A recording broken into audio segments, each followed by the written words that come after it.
Most people don't change, even when they know they should. You can spend years recognizing every flaw in your life and mapping out the perfect escape, yet you still wake up every morning as the exact same person you see in the glass. We usually approach this as a test of discipline. We buy the equipment, we track the hours, and we attempt to brute force a new existence through sheer physical effort. That effort eventually hits a wall, because the life you are living right now is predictable. To your nervous system, a known misery is always safer than an unknown joy. You aren't stuck because you're weak. You're stuck because you're familiar. This is why the first week of any reinvention feels so powerful. The new gym membership is fresh, the self-help books are stacked on the nightstand, and the high energy of a new routine masks the underlying resistance. But by week 3, the silence returns. The alarm goes off at 5 a.m., and the weight of your old habits begins to feel heavier than the goals you set. The momentum vanishes, and you slip quietly back into the comfort of your old self.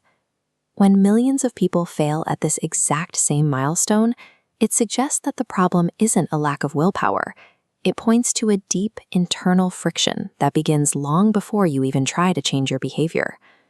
Most attempts at change fail because we try to build a new life while secretly negotiating with our old identity. We want the future, but we refuse to surrender the past. Think of your current self as a central point held in place by invisible tethers. These connections to your old habits, your social circle, and your daily environment aren't just preferences. They are the anchors of your identity. The moment you reach for a new version of yourself, these tethers snap taut. Your mind senses the distance and reacts as if it's being pulled toward a cliff, triggering a survival instinct that drags you back to the center. You cannot build a new structure on top of a foundation that is still vibrating with the energy of your old life. The two identities cannot occupy the same space. This resistance is hardwired into our biology. The human brain evolved to prioritize survival through the repetition of known patterns. If a behavior kept you alive yesterday, the brain sees no reason to risk something different today.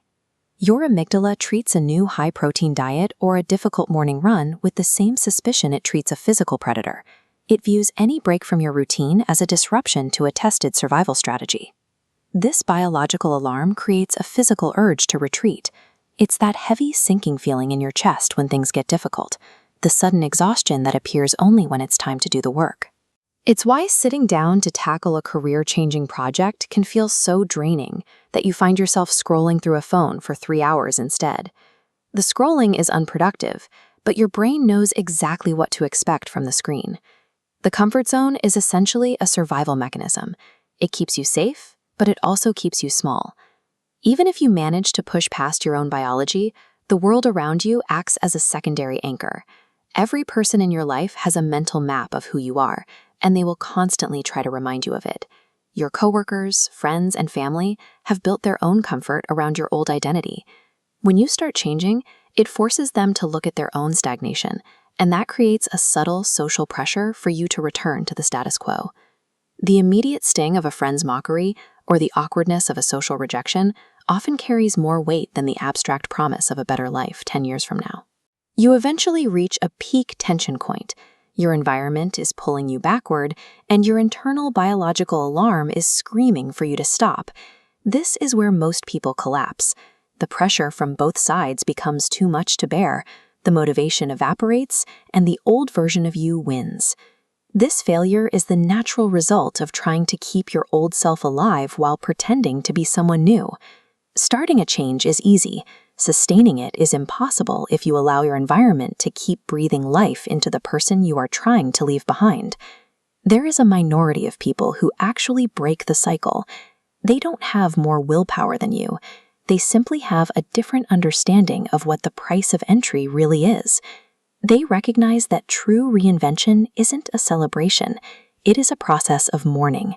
To become someone else, you have to let the person you used to be die. You have to be willing to lose the habits, the comforts, and even the people who only knew you in your previous state. This looks like enduring a long, quiet stretch of consistency in the dark.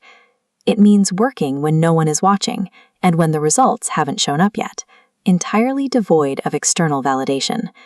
It requires cutting ties with environments that trigger your old self, and having the stomach to sit in the uncomfortable vacuum where your old life has ended, but your new one hasn't quite begun.